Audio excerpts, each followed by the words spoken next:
So these are the three kinds of vulnerabilities which are there. And vulnerabilities are actually, it's in almost all software that you use, it's not possible to make any software which is completely devoid of any issues or any vulnerabilities. So all major companies and organizations, they have, whenever they get to know about vulnerabilities in their own code or in their own software, then they release these vulnerabilities in the open after coming out with the patches or after coming out with the remediation process. So all these vulnerabilities are released by the software vendors, and then Certain actually tracks all these software vendors, and we publish the vulnerability notes on our website. So you can see all these notes in the vulnerability notes section on our website. And as such, what a layman can do is basically we need to keep our applications, all our applications updated, and we should keep our operating system also updated. You might have noticed that Windows also keeps showing you an alert that there are several updates which are available. So we need to make sure that our operating system is also updated. And then we need to make sure that we don't have any pirated software installed on our machines anywhere, because pirated software as such may contain some malware which may be able to be used by the attacker to launch different kinds of attacks.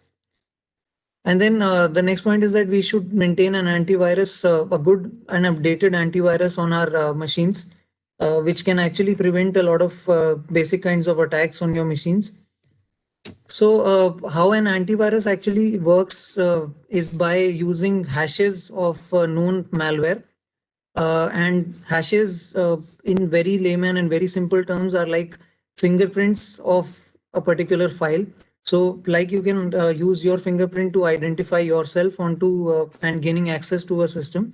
In a similar way, every file or every software actually has a hash which can be used to identify that particular executable or that particular file.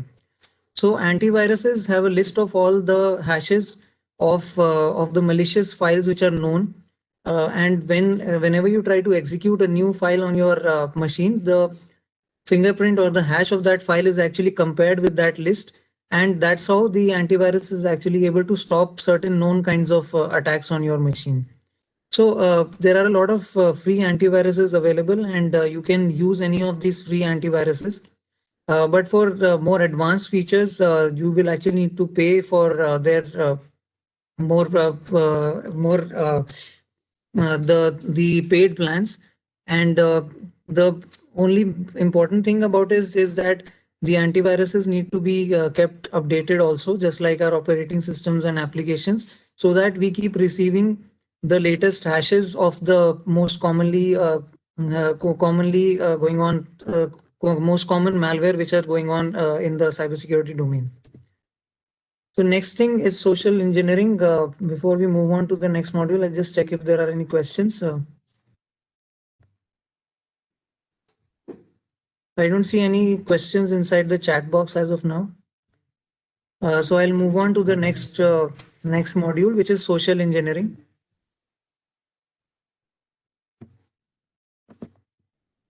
So social engineering, very simply, is exploiting the human link in the security chain. So if you are psychologically manipulating any person into revealing his own information, then that is called social engineering.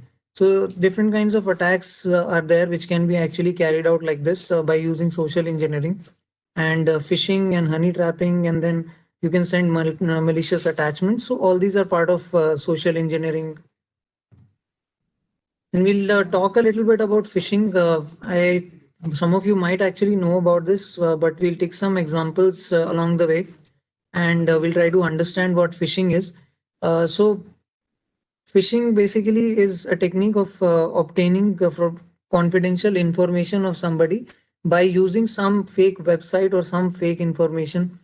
And in most cases, these are actually carried out via emails. You'll get an email probably from your bank, which will say that there is some unclaimed balance which needs to be claimed at your end.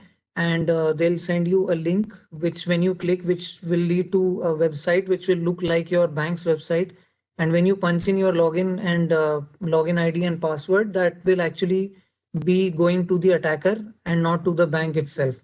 So this is an example of phishing. And then nowadays, we are actually noticing a lot of income tax phishing emails and SMSs going around, because the date for filing income tax returns is approaching. So we'll see that particular example. This is an example of an email from the income tax department, a phishing email which appears to be from the income tax department, and it is saying that there is some income tax refund balance that you need to claim, and then there will be a link inside that email which you need to click, and when you click on that link, it will take you to a fraudulent website which will actually look exactly like the income tax department's website. So it will have different options, and you can actually select your bank, and then it will take all your details, including your Aadhaar card number, your PAN card number, your credit card number, and your net banking details. So this is one of the most commonly seen attacks nowadays. And if you notice, you can see that the URL does not actually belong to the income tax department. It is some random website.com. So this is how a phishing attack is carried out. Then this is another example of a phishing attack of RBI. So the first one is actually the genuine website, which is rbi.gov, rbi.org.in. And then the next one is actually the fake website, which is e-rbi.gov.in. So you'll see that for government websites, especially, these kind of attacks are carried out, wherein they'll try to have the gov.in substring inside their domain name, although the correct website will always have .gov.in at the end of the domain name. So this is another example of phishing, which is of Paytm. You can see that it is asking for the OTP of the Paytm account of the user. Then this is the phishing attack of a Kotak Bank, and there are several websites which actually give you fraudulent APK files of different banks, and when you download and install them, they actually start sending all your OTPs and your contacts and location details to the attacker's server. So these are some of the examples how phishing attacks are carried out. You can see that this is some random domain.com slash the name of the bank and then slash login.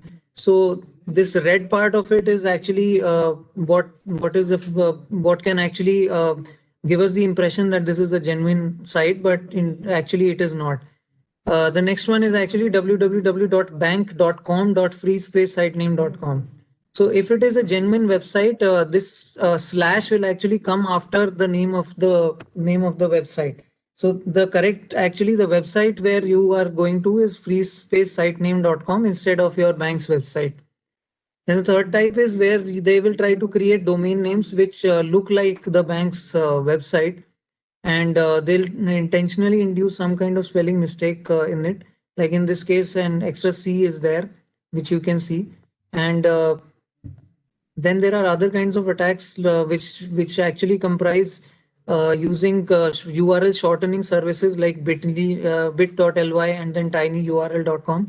So you can give it a long URL, and when these websites will actually convert those long URLs into a short one like this. So you will never know by looking at it where it will actually take you.